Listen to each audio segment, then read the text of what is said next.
اللهم صل على سيدنا محمد وعلى آل سيدنا محمد وبارك وسلم۔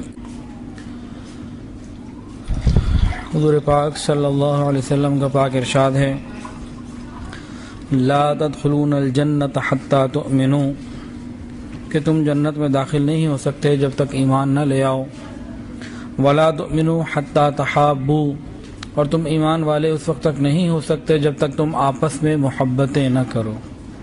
تو یہاں سے معلوم ہوا کہ مومن جھگڑالو نہیں ہوتا، رف اینڈ ٹف نہیں ہوتا، یہ محبت کرنے والا ہوتا ہے۔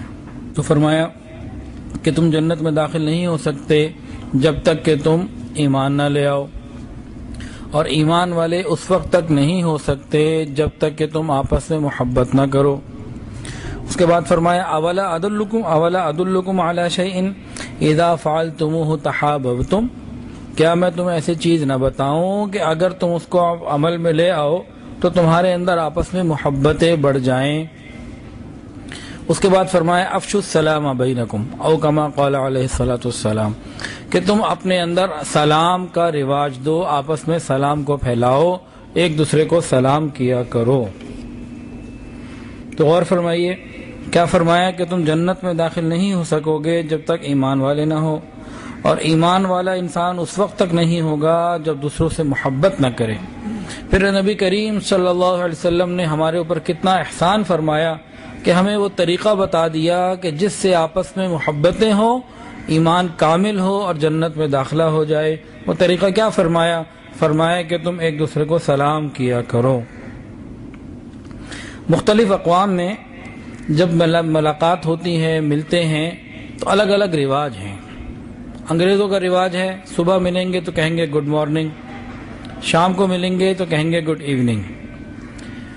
نبی علیہ السلام کے اظہار نبوت سے پہلے اہل عرب جب ایک دوسرے کو ملتے تھے تو وہ کہا کرتے تھے حیاک اللہ، اللہ تجھے زندگی دے، اور کہا کرتے تھے انعم اللہ صباحا، اللہ تمہاری صبح میں برکت دے۔ اور مختلف قوموں کے مختلف انداز ہیں، وہ سب کے سب جزوی ہیں، کامل کوئی بھی نہیں۔ حضور پاک صلی اللہ علیہ وسلم جو تشریف لائے اور آپ نے ہمیں سلام کا طریقہ جب بتایا تو وہ انتہائی کامل تھا۔ وہ کیا طریقہ ہے؟ فرمایا کہ جب آپس میں ملو تو یوں کہو السلام علیکم۔ تو پہلے جو باتیں تھیں، تمہاری صبح اچھی ہو، شام اچھی ہو، کوئی جزوی باتیں ہوتی تھیں، اس کے اندر کامل سلامتی کا ہمیں سبق دے دیا گیا۔ اب اس کے دو معنی علماء نے لکھے۔ ایک معنی تو ہم سب کو غالباً علم ہوگا، وہ یہ ہے السلام علیکم، کہ تم ہر رنج اور مصیبت پریشانی سے سلامتی میں رہو، تکلیفوں سے سلامت رہو، سلامتی میں رہو۔ پہلی بات تو یہ مطلب بتایا۔ ایک اور اس کا مطلب بہت عجیب احکام القرآن میں ابن عربی رحمۃ اللہ نے نقل کیا ہے، ابن عیینہ رحمۃ اللہ کا قول، کہ انہوں نے کس سے پوچھا کہ جانتے ہو کہ سلام کیا ہے؟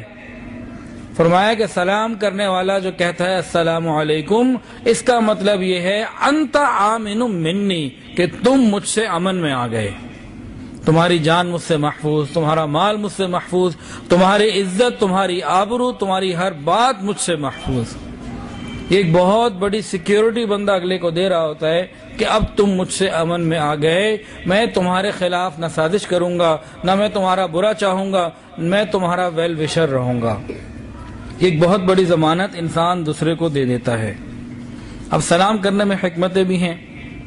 پہلی بات تو یہ کہ اللہ رب العزت کا ذکر ہے، دوسرا یہ تذکیر یعنی نصیحت ہے، تیسرا یہ محبت کے اظہار کا ایک ذریعہ بھی ہے، اور دوسرے کے لیے دعا بھی ہے، پانچواں کہ دوسرے بندے کے ساتھ ایک معاہدہ بھی ہے کہ میں تمہاری جان، مال، عزت، آبرو پر نہ ہاتھ اٹھاؤں گا، نہ زبان سے تمہیں تکلیف دوں گا۔